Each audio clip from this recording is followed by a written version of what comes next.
Il y a fort longtemps, à Britannia, il se passait des choses que le monde avait peine à comprendre.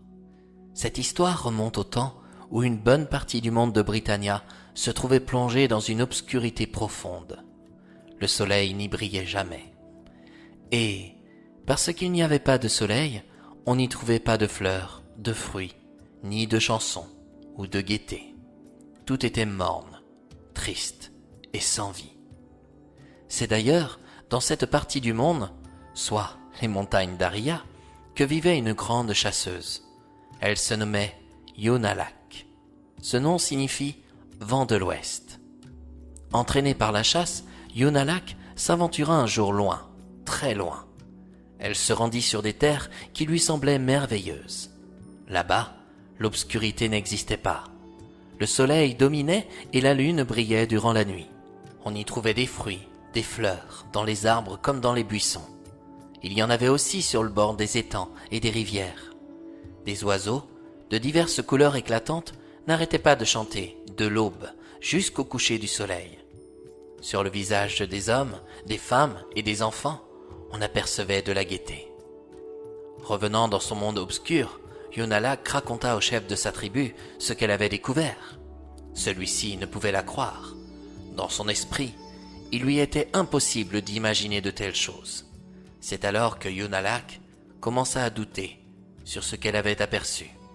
Voulant toutefois s'en assurer, elle se décida à recommencer son aventure. Elle retourna dans ce pays qui lui apparaissait comme enchanteur. Elle reprit la même route, traversa des montagnes, des forêts, des prairies, des rivières. Puis, elle revit des fleurs, des oiseaux qui chantaient, des enfants qui jouaient, et le soleil qui semblait régner dans le ciel. Cette fois, ses doutes s'envolèrent. Non, elle ne rêvait pas, et elle n'inventait rien. De nouveau, elle revint sur ses pas et raconta à tous ceux qui voulaient l'entendre ce qu'elle avait vu. Mais personne ne voulait la comprendre, et certains commençaient même à la considérer comme folle. Yonalak ne pouvait plus oublier la lumière du soleil qui brillait dans le ciel, la douce chaleur de ses rayons qui caressaient sa peau, et le bonheur de ses gens sur le visage devenait une obsession. N'y tenant plus, elle partit sans dire un mot à qui que ce soit, et se décida à rapporter dans sa tribu le soleil capable d'effectuer de si belles choses. Pour la 3e fois, elle quitta les montagnes d'Aria. Arrivée à destination, elle entama son enquête en se cachant dans un buisson. Durant plusieurs jours, elle surveilla tout ce qu'il se passait. Pendant la nuit, elle découvrit un homme qui cachait le soleil dans sa maison. C'était certainement le chef du village. C'était lui aussi qui gardait la lune durant le jour. Yonalak eut soudain une idée. Exerçant la magie, elle pouvait se métamorphoser en ce qu'elle voulait. C'est pourquoi elle se transforma en une branche d'arbre bien sèche et se plaça au beau milieu d'un chemin, à quelques mètres de la demeure au chef du village. La femme du chef se baissa et ramassa la branche en songeant. Voilà de quoi allumer un feu pour demain matin. Elle effectuait ce que Yonalak attendait d'elle. Une fois dans la demeure du chef, Yonalak resta tranquille, mêlée au bois qui devait servir pour le lendemain. Elle vit arriver le chef du village qui tenait dans sa main le soleil qu'il accrocha près de lui au mur. Sa femme prit la lune et s'en alla dehors pour l'accrocher dans le ciel, comme elle le faisait chaque soir. Quand le silence fut de retour et que le chef, fatigué par sa journée, s'endormit aux côtés de sa femme, revenue d'avoir accroché la lune, Yonalak reprit sa forme primitive. Silencieusement, elle prit le soleil dans ses mains, le plus doucement possible. Puis, elle s'en alla en courant à toute vitesse. Malgré sa discrétion, le chef du village se réveilla et découvrit le vol.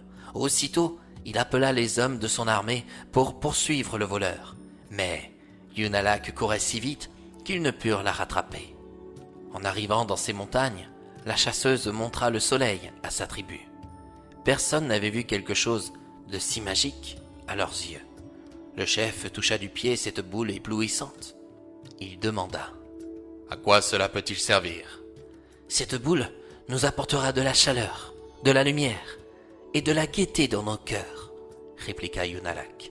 « Je vais grimper haut dans le ciel, afin que notre monde, y compris ceux à qui j'ai pris cette boule, puissent en profiter.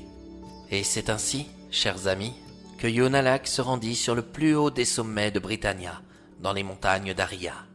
Avec toute sa force, elle lança le soleil par-delà les nuages. Avec sa magie, elle lui jeta un enchantement, celui de traverser le ciel de l'est à l'ouest pendant le jour.